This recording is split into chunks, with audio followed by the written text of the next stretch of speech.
finished interviewing Akon probably pretty recently, and who else? You know what? I do 3 or 4 celebrity interviews a month, so I'm always interviewing someone. I interviewed Dionne Warwick very recently, and her son, who I love, and who else? So now I interviewed Melissa Etheridge last week. So yeah, I get around.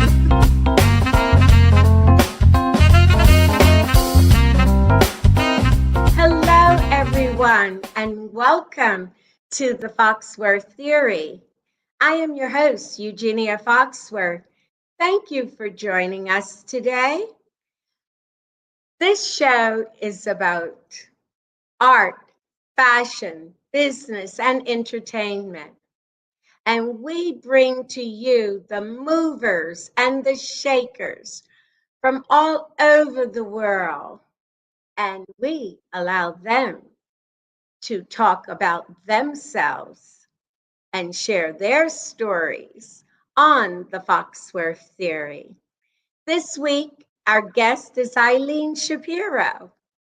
Eileen Shapiro is a New York Times best-selling author, the Star Trek Medical Reference Manual. As a journalist, she currently writes for over 80 publications globally.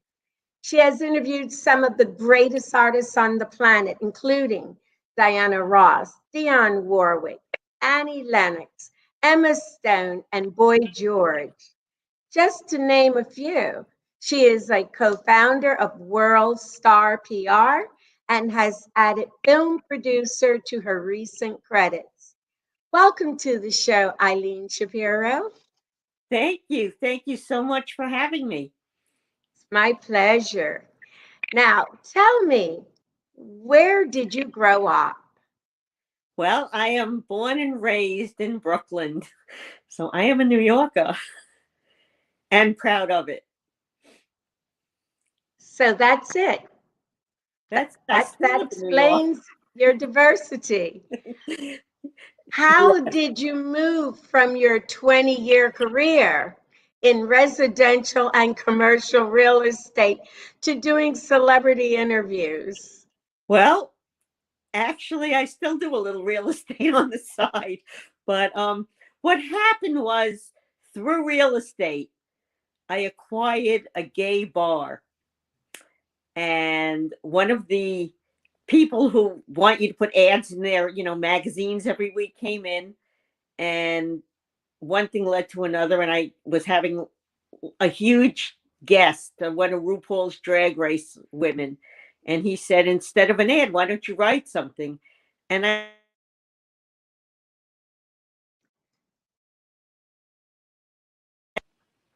You froze. Oh, okay. Are we good now? Yes, I hear you. Thank you. And what happened was, I had written the Star Trek book when I was 16, and I was writing for science fiction magazines. But then you know what happens? You kind of get married and have kids and all of that stuff. So we moved out to Long Island, and my ex-husband said, "You need to learn the area. Why don't you go into real estate?" So I did. And then one thing, life happens the way it's supposed to happen. So yeah. So I wound up buying this bar, very famous bar on Long Island, and I wound up writing for Get Out magazine, and then one thing led to another, and here I am. I love it. Absolutely. So that's how you ended up doing celebrity interviews as well, through your Yes, clientele. right. Exactly. Phenomenal. So they were clients. It's great. It's it becomes addictive, and you kind of can't stop. So that's what happened to me. Who was your first celebrity interview? Very interesting thing. My first celebrity interview was Leonard Nimoy, Mr. Spock, when I was 16 years old, and I had a big crush on him. And I wasn't sure if I had a crush on him or Mr. Spock, but it didn't matter. And he was my first one, and I'll tell you how long ago it was. I used a tape recorder, and he actually the interview turned out to be like an hour long. And when I finally did meet him, the first thing he said was, "Oh, I remember you. You did that really, really long interview." So it was him. And then I interviewed a couple of other people from Star Trek, but it wasn't like my first. Definitely Uh, wasn't. and have you interviewed anybody recently? I just finished interviewing Akon probably pretty recently. And who else? You know what, I do 3 or 4 celebrity interviews a month. So I'm always interviewing someone. I interviewed Dionne Warwick very recently, and her son, who I love. And who else? So now I interviewed Melissa Etheridge last week. So yeah, I get around. That's great. I love your being so diversified. We have a lot in common. Tell me, though, about World Star PR. What is your specialty? I know Well, you do celebrities, but you must have a specialty. Like real estate, you must have a specialty. well, I we kind of do. Myself and my partner Jimmy um, pride ourselves because I'm a journalist, so I can write about my clients. I can get them interviews, and I can get them into interviews in pretty big places.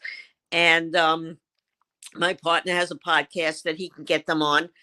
So together, my specialty is getting them a lot of press, a lot of exposure, and we also get them gigs when we have to. We're like a renegade kind of PR company because number one, we don't charge $5,000 a month like most of them. Um, Over in LA, and he is in LA, and I'm in New York, and we love our client. We've become friends with all our clients. Like we really love them with our whole hearts. So I guess our specialty is exposing people, giving them the chance to rise if they're not celebrities, and if they are, kind of fulfilling some dream that they never had or something. So yeah. But the thing is, our motto is like, if it's not fun, we won't do it. So it's got to be fun, and we got to have fun doing it, and they have to have fun doing it. And I think that's the best way to go because I see people going to work, and you see faces because I like to watch faces and I like to read the body language. And you say, "Good morning," and they go, "Morning." So it's good that you love what you're doing. Now, what do you enjoy about your job that you did not tell me? I mean, you told me already that you love, the people and doing the various things. Is there something that you love, the freedom or travel? I don't know if you go to California as well or Yeah. whatever. Yeah. I travel back and forth to California and to England because we have clients there. Love doing red carpets. I love meeting new people. I love being like in the crowd, but in the background, if you get what I mean. And I really love my clients. I just love them. I can't, that's my favorite thing is dealing with them, and being involved in what they're involved in. And they're very diverse. They're not, all one thing. They're not, some are authors. I have a very famous guy that scores movies for films. And he's right now he's on his way to New York as we speak. So and he's going to do a gig in New York that I produce. So I mean, there's so many things that I love waking up every day. And the most fun is that you never know what's going to happen. You never know what's going to come along. So that to me is a lot of fun. I love the intrigue, if you want to call it that.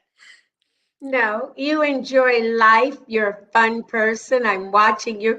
I'm looking at your hair and I'm saying, a very secure, strong woman. Well, you know what? Like I say, life happens the way it's supposed to. And I believe in something called The Secret. I don't know if you've ever heard of it, but it's a book, and I've been living my life with that kind of theory, with that kind of positivity for a very long time, and it never not works.